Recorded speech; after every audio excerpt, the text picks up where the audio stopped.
Welcome to my channel learn with live में आपका स्वागत है। यह हमारा सेशन है जो आज का सामान्य ज्ञान है, जिसमें इससे पहले हमने आपको 8 वीडियोस की प्रोवाइड कर चुके हैं। अभी तक आपने नहीं देखा तो प्लेलिस्ट में जाके देख सकते हैं। सारी वीडियो जो है सीरियल से लगी हुई हैं। तो चलिए सेशन को स्टार्ट करते हैं। और आज का जो है नाइन्थ पार्ट है। जैसा कि थंबनेल देख के आपको पता चल ही गया हो कि उत्तर प्रदेश पुलिस परीक्षा और आगामी जो लेखपाल की होने वाली है और दरोगा की जैसे होने वाली है, मतलब अभी वैकेंसी आई नहीं लेकिन आने की संभावना है। उसी बेस पे जो क्लासें हैं चल रही हैं। और चैनल का नाम है लर्न विद लाइव। अभी तक आपने सब्सक्राइब नहीं किया तो सब्सक्राइब कर लीजिए, बेल आइकन भी प्रेस कर लीजिए ताकि नोटिफिकेशन आपको मिलता रहे। और 2024-25 आगामी जितने भी एग्ज़ाम होंगे उत्तर प्रदेश में, जिसमें जीएस का पोर्शन पूछा जाएगा, उसमें इसका वेटेज बढ़िया रहेगा। मतलब आप देखेंगे इसमें करंट अपडेटेड मिलेगा आपको और प्रीवियस ईयर क्वेश्चन मिलेगा। इससे एग्ज़ाम के लिए बहुत ही महत्वपूर्ण मतलब क्लास बनने वाली, बहुत ही महत्वपूर्ण क्लास बनने वाली है। चलिए सेशन को स्टार्ट करते हैं और पहला क्वेश्चन ही देखते हैं। हाल ही में जारी फीफा रैंकिंग 2024 में कौन शीर्ष पर रहा? फीफा रैंकिंग जो कि हर साल रिलीज होती है, तो इसमें जो है पहले स्थान पर कौन है? तो इसका जो है सही जवाब हो जाएगा सी नंबर, अर्जेंटीना। अर्जेंटीना पहले नंबर पे है। अब अपना भारत कितने नंबर पे है? तो इसमें अपना जो भारत है 124 नंबर पे है। मतलब इसमें जो अपनी रैंक है भारत की वो 124 नंबर पे है। अब अर्जेंटीना पहले नंबर पे है तो अर्जेंटीना की राजधानी देख लेते हैं, ब्यूनस आयर्स होती है। अर्जेंटीना की मुद्रा देख लेते हैं तो अर्जेंटीना पीसो होती है। मतलब अर्जेंटीना के जो राष्ट्रपति हैं वो जेवियर माइली हैं, जो अभी दिसंबर 2023 में अब पद पर आसीन हुए थे। तो इतना जो है आप अर्जेंटीना के बारे में याद रखिएगा। फ्रांस की राजधानी पेरिस हो जाती है, स्पेन की राजधानी मैड्रिड हो जाती है, इतना ये याद रखिएगा। नेक्स्ट क्वेश्चन देखते हैं। सोहराई पेंटिंग किस राज्य की है? सोहराई पेंटिंग जो है किस राज्य की है? तो ये झारखंड की पेंटिंग है। इसका सही जवाब हो जाएगा आपका सी नंबर। ये भी हाल फिलहाल का ही करंट अफेयर है, क्योंकि रूस के राष्ट्रपति को सोहराई पेंटिंग की जो मतलब झारखंड की जो पेंटिंग है वो रूस के राष्ट्रपति व्लादिमीर पुतिन जी को अपने यहाँ के मतलब अपने देश के प्रधानमंत्री नरेंद्र मोदी जी ने उनको दिए हैं, इसलिए चर्चा में है। तो एग्जाम में क्वेश्चन बन सकते हैं, इसलिए हमने इसको आपसे शेयर कर दिए हैं। सोहराई पेंटिंग एग्जाम में पूछा भी जा चुका है, फेमस तो है ही है, झारखंड का है। झारखंड की बात आई तो झारखंड की राजधानी रांची हो जाएगी और झारखंड के जो सीएम हो जाएंगे हेमंत सोरेन हो जाएंगे और झारखंड के जो गवर्नर हो जाएंगे संतोष गंगवार हैं।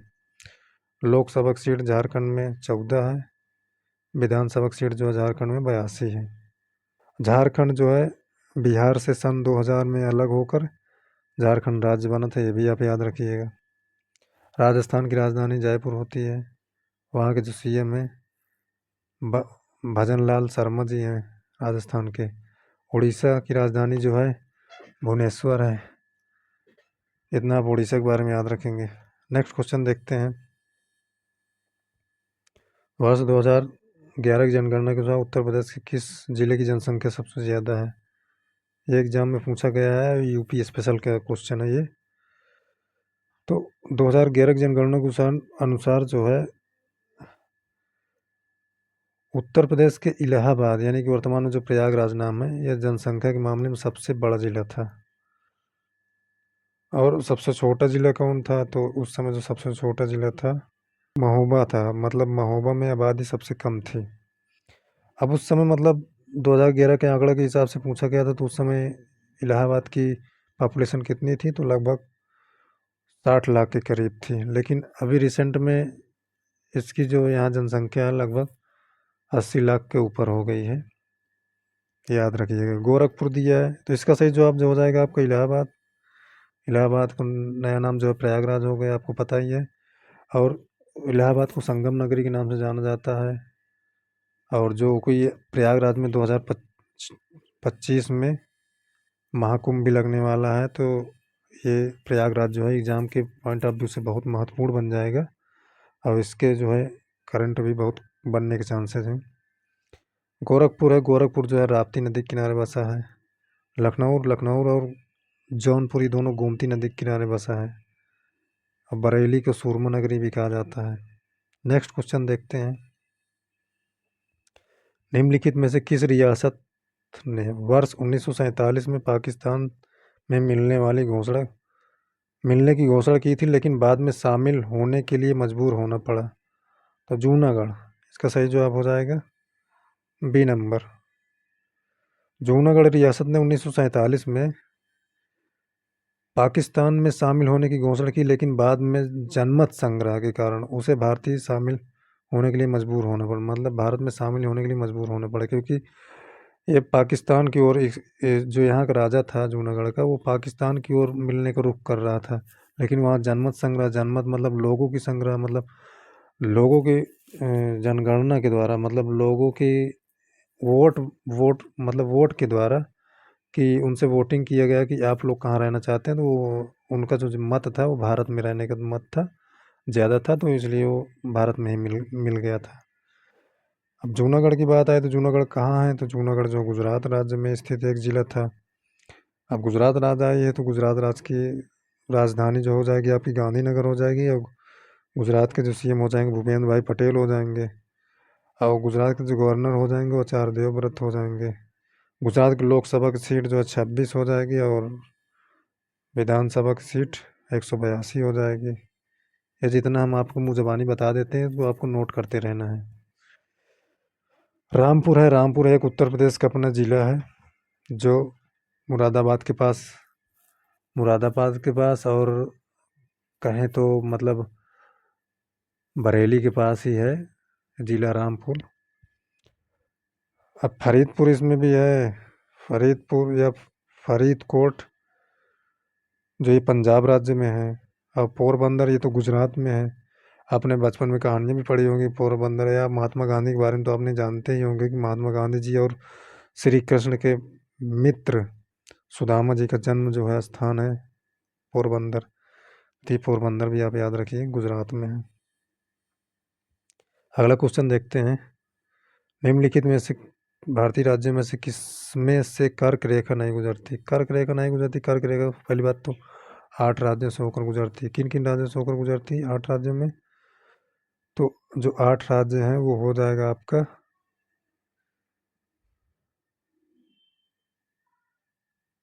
गुजरात, पहला गुजरात हो जाएगा, फिर राजस्थान, मध्य प्रदेश, छत्तीसगढ़, झारखंड, पश्चिम बंगाल, त्रिपुरा और मिजोरम।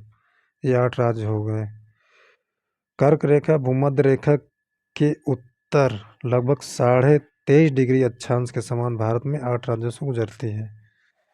अब इसमें से उत्तर प्रदेश नहीं होगा, क्योंकि उत्तर प्रदेश से कर्क रेखा गुजरती ही नहीं है। बाकी राजस्थान, त्रिपुरा, मिजोरम से तो गुजरती है। अब उत्तर प्रदेश की बात आए तो उत्तर प्रदेश के जो है सीएम योगी आदित्यनाथ जी हैं, और इसकी जो राजस्थान मतलब राजधानी है उत्तर प्रदेश की, वो लखनऊ है। राजस्थान राजस्थान की राजधानी जो है जयपुर हो जाएगी, और यहाँ के सीएम भजन लाल शर्मा हो जाएंगे, और गवर्नर जो हो जाएंगे आपके हरिभाऊ बागड़े। त्रिपुरा भी है ऑप्शन में, तो त्रिपुरा मतलब त्रिपुरा की राजधानी अगरतला हो जाएगी, और त्रिपुरा के जो सीएम हो जाएंगे मानिक शाह हो जाएंगे, और त्रिपुरा के जो गवर्नर हो जाएंगे वो इंद्रसेन रेड्डी जी हो जाएंगे। मिजोरम भी है ऑप्शन में, तो मिजोरम के जो सीएम हो जाएंगे लाल दुर्गम हो जाएंगे, और मिजोरम के जो गवर्नर हो जाएंगे हरि बाबू कम्बमपति हो जाएंगे। अब मिजोरम की आपको राजधानी पता ही होगा, आइजोल होती है। अगला क्वेश्चन देखते हैं। निम्नलिखित भारतीय राज्यों में से किस राज्य में द्विसदन मतलब द्विसदनात्मक विधानमंडल नहीं है? तो इसका सही जवाब हो जाएगा तमिलनाडु में नहीं है, उत्तर प्रदेश में, तेलंगाना में, कर्नाटक में है। इसका सही जवाब सी हो जाएगा। अब 6 राज्यों में जो है द्विसदनात्मक जो है विधानसभा की प्रणाली है। कौन कौन से राज्य हैं वो? आंध्र प्रदेश हो जाएगा पहला, दूसरा जो हो जाएगा तेलंगाना, जो तीसरा जो हो जाएगा उत्तर प्रदेश, चौथा जो होगा बिहार, पांचवा जो हो जाएगा महाराष्ट्र, छठा जो हो जाएगा कर्नाटक हो जाएगा। आप इसको दो दो के ग्रुप में याद रख लीजिए। उत्तर प्रदेश बिहार ये पास पास में, इनको याद रख लीजिए। और कर्नाटक महाराष्ट्र इनको दोनों के साथ याद रख लीजिए। आंध्र प्रदेश तेलंगाना इनको दोनों के साथ में याद रख ली तो ऐसे याद हो जाएंगे आपको कि 6 राज्यों में द्विसदनात्मक विधान परिषद या विधानमंडल है। तमिलनाडु में नहीं, इसका सही जवाब हो जाएगा सी नंबर। अब तमिलनाडु की राजधानी जो है चेन्नई हो जाएगी, और तमिलनाडु के जो सीएम हो जाएंगे वो M.K. स्टालिन जी हो जाएंगे, और गवर्नर जो हो जाएंगे R.N. रवि हो जाएंगे तमिलनाडु के। और तमिलनाडु जो चेन्नई है ये कृषि प्रधान राज्य है, तो इसके बारे में इतना याद रखिएगा। तेलंगाना भी है तो तेलंगाना के बारे में भी देख लेते हैं। तेलंगाना की राजधानी हैदराबाद हो जाएगी। तेलंगाना के सीएम रेवंत रेड्डी हो जाएंगे। तेलंगाना के जो गवर्नर है वो विष्णु देव वर्मा जी हो जाएंगे। और तेलंगाना की जो राजधानी हैदराबाद होती है, जो हैदराबाद जो है मूसी नदी के किनारे बसा है, ये बहुत पूछा जाता है। कर्नाटक आया तो कर्नाटक के बारे में देख लेते हैं। कर्नाटक की जो राजधानी हो जाएगी मंगलुरु हो जाएगी। कर्नाटक के जो सीएम हो जाएंगे वो सिद्धरामैया जी हो जाएंगे। और कर्नाटक के जो गवर्नर हो जाएंगे थावरचंद गहलोत जी हो जाएंगे। तो इतना आप कर्नाटक के बारे में याद रखिएगा। अब उत्तर प्रदेश आए तो उत्तर प्रदेश के बारे में भी देख लेते हैं। उत्तर प्रदेश के सीएम योगी आदित्यनाथ हो जाएंगे। गवर्नर आनंदीबेन पटेल हो जाएंगे। और उत्तर प्रदेश के राजकीय पुष्प पलाश हो जाएगा। इसका जो है वैज्ञानिक नाम जो है ब्यूटिया मोनोस्पर्मा हो जाएगा। इसको हम कई बार आपको बता चुके हैं। और राजकीय वृक्ष जो है अशोक का वृक्ष है। अगला क्वेश्चन देखते हैं। भारत की संविधान सभा की संघ समिति के अध्यक्ष कौन थे? तो इसका सही जवाब हो जाएगा जवाहरलाल नेहरू। इसका सही जवाब डी हो जाएगा।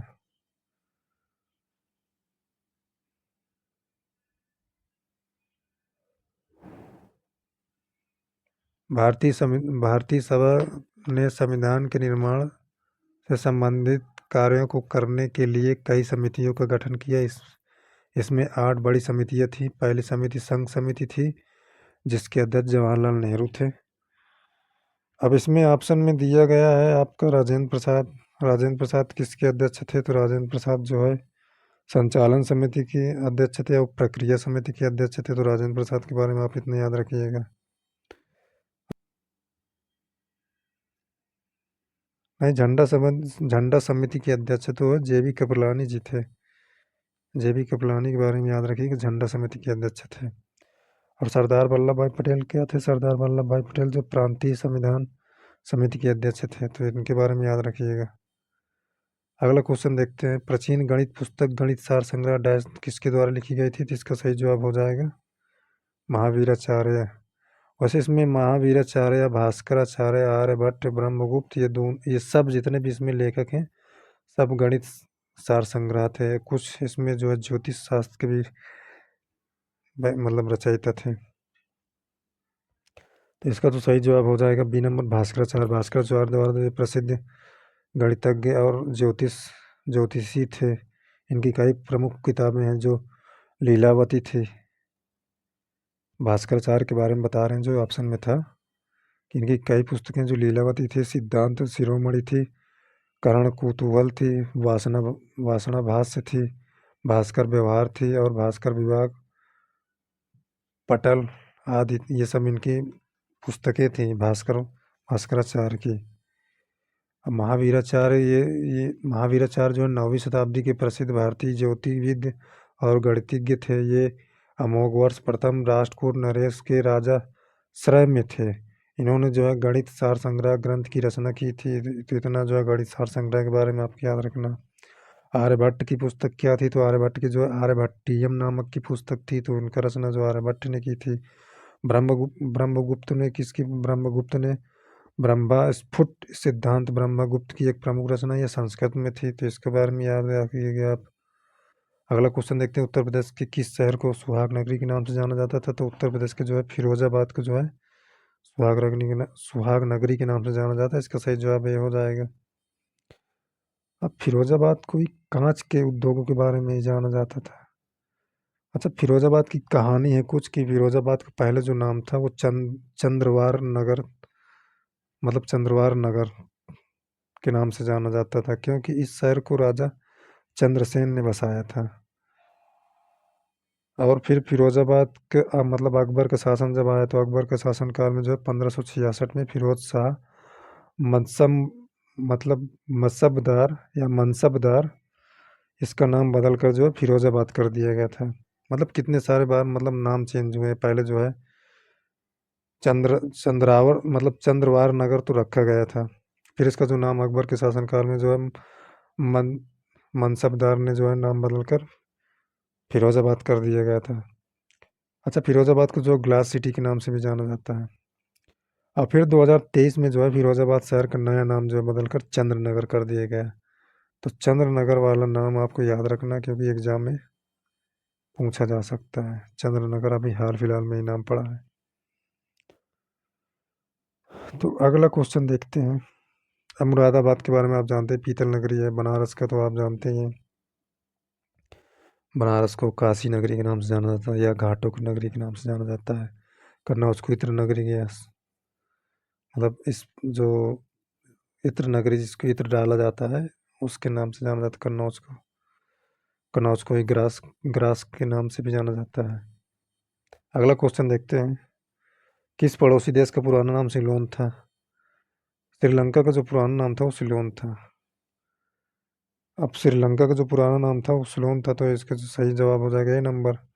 तो श्रीलंका की बात आई तो श्रीलंका की राजधानी जो श्री जयवर्धनापुरा कोट्टे, जबकि कोलंबो इसकी जो है वाणिज्यिक राजधानी हो जाती है। और श्रीलंका के जो नए राष्ट्रपति हैं वो अनुराग कुमार दिसानायके जो चुने गए हैं, 2024 में ही चुने गए थे। तो इतना आप याद रखिएगा। और यहाँ के जो पीएम है वो हरनी अमर सूर्या जी हैं। ये 16 सितंबर 2024 को चुने गए थे। ये 16वें हैं, मतलब ये 24 सितंबर 2024 को चुने गए थे। 24 सितंबर 2024 को। तो इतना इनके बारे में। नेपाल की राजधानी काठमांडू हो जाएगी, और बांग्लादेश की राजधानी ढाका हो जाएगी, मुद्रा टाका हो जाएगी। भूटान की राजधानी थिम्पू हो जाएगी और मुद्रा जो है निगुल्ट्रम हो जाएगी। इतना आप याद रखिएगा। अगला क्वेश्चन देखते हैं। किसने एक अंग्रेजी पुस्तक अनलैसिंग इंडिया लिखी, जो बताती है कि भारत 25 से 30 वर्षों में महाशक्ति कैसे बना? तो इसका तो सही जवाब हो जाएगा बीरप्पा मोइली, ए नंबर। अंग्रेजी भाषा में लिखी गई पुस्तक अनलैसिंग इंडिया बीरप्पा मोइली द्वारा लिखी गई थी। इसका प्रकाशन वर्ष 2009 में हुआ था। कब हुआ था? 2009 में। बीरप्पा मोइली भारतीय राष्ट्रीय कांग्रेस पार्टी से संबंधित थे। तो इतना आप याद रखिएगा। अब अगला क्वेश्चन देखते हैं। दिसंबर 2016 में भारतीय रेल ने आनंद विहार और डैश के बीच हमसफर श्रेणी की ट्रेन की शुरुआत की थी। तो इसका तो सही जवाब हो जाएगा बी नंबर, गोरखपुर। भारतीय रेलवे ने 15 दिसंबर, ये डेट याद रखिएगा, 15 दिसंबर 2016 को आनंद विहार और गोरखपुर के बीच पहली हमसफर श्रेणी की रेल सेवा शुरू की थी। इसका सही जवाब बी हो जाएगा, गोरखपुर। अब गोरखपुर कहाँ? ये उत्तर प्रदेश में है। गोरखपुर किस नदी किनारे? राप्ती नदी किनारे। बस इतना भी गोरखपुर के बारे में याद रखिएगा। और इलाहाबाद को आप संगम नगरी के नाम से जानते ही हैं। वाराणसी को घाटों को, और बलिया जो है वाराणसी को गणनाथ नगरी, वाराणसी को जो घाटों का शहर या मंदिरों के शहर के नाम से जाना जाता है, क्योंकि वाराणसी में मंदिरें बहुत हैं। बलिया है तो बलिया जो है आपका पूर्वी जिला हो जाता है, क्योंकि उत्तर प्रदेश में 4 जिला जो है बहुत पूछे जाते हैं। पूर्वी जिला जो है बलिया हो जाएगा, पश्चिमी जिला जो है शामली हो जाएगा, और उत्तरी जिला जो है सहारनपुर हो जाता है, और दक्षिणी जिला जो है सोनभद्र हो जाता है। और सोनभद्र की जिला 4 राज्यों से लगी है, झारखंड, छत्तीसगढ़, मध्य प्रदेश, बिहार। ये वो आपको यूपी स्पेशल पढ़ाया जाएगा। अगला क्वेश्चन देखते हैं। प्रसिद्ध सूफी संत शेख सलीम चिश्ती की दरगाह उत्तर प्रदेश के किस शहर में स्थित है या नगर में स्थित है? तो फतेहपुर सीकरी में स्थित है। इसका सही जवाब सी हो जाएगा। प्रसिद्ध सूफी संत शेख सलीम चिश्ती का मजार या मकबरा उत्तर प्रदेश के फतेहपुर सीकरी में है। इस मकबरे का निर्माण अकबर द्वारा किया गया था। मतलब अकबर द्वारा सूफी संत के प्रति सम्मान के प्रतीक के रूप में किया गया था। इतना आप याद रखिएगा। बाराबंकी में देवा शरीफ का बहुत लोकप्रिय स्थान है, क्योंकि यहाँ सूफी संत हाजी वारिस अली शाह का मजार लगता है। जौनपुर और लखनऊ गोमती नदी के किनारे बसे हैं। कन्नौज को इत्र नगरी के नाम से जाना जाता है। और बाराबंकी, ये तो हमने आपको अभी बताया कि बाराबंकी में देवा शरीफ का मेला लगता है। अगला क्वेश्चन देखते हैं।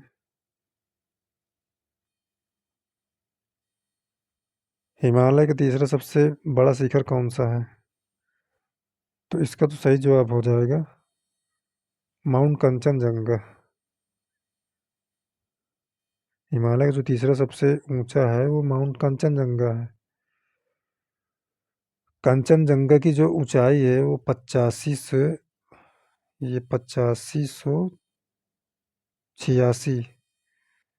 मीटर की ऊंचाई के साथ भारत का तीसरा सबसे बड़ा ऊंचा पर्वत है। अब ये तीसरा है तो पहला दूसरा कौन है? तो पहला दूसरा आपको याद रखना है।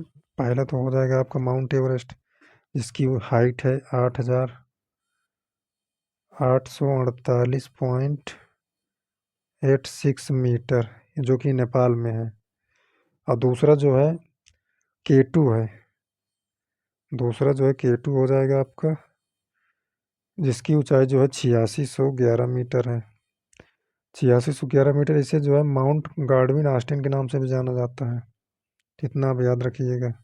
अगला क्वेश्चन देखते हैं। उत्तर प्रदेश का राजकीय फूल कौन सा है? तो उत्तर प्रदेश का राजकीय फूल जो पलाश है, हमने आपको बता दिया पहले ही। अगला क्वेश्चन देखते हैं। अच्छा, उत्तर प्रदेश का राजकीय पुष्प तो पलाश है।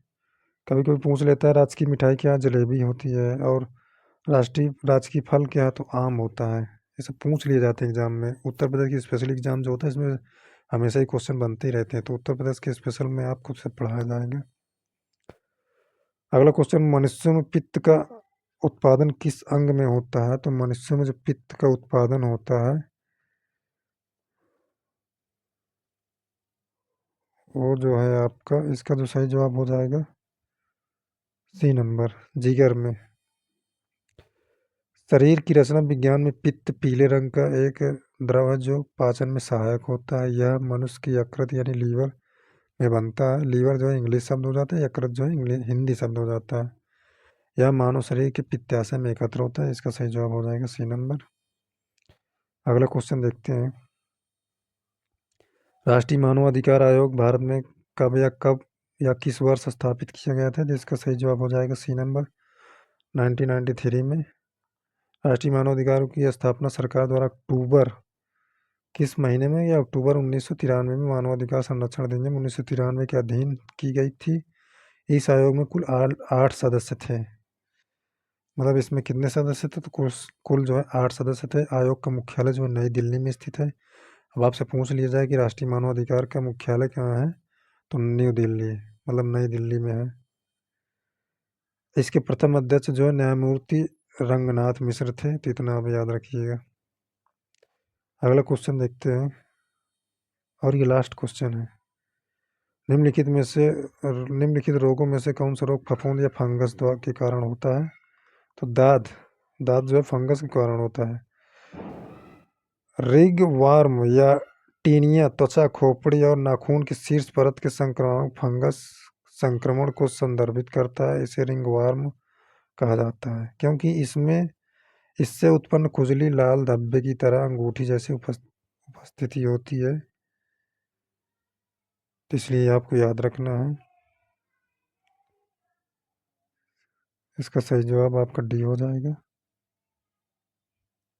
तो ये थे हमारे कुछ क्वेश्चन उत्तर प्रदेश पुलिस दरोगा, ये सब प्रीवियस ईयर क्वेश्चन इसके मिक्स हैं, लेखपाल के विषय में है।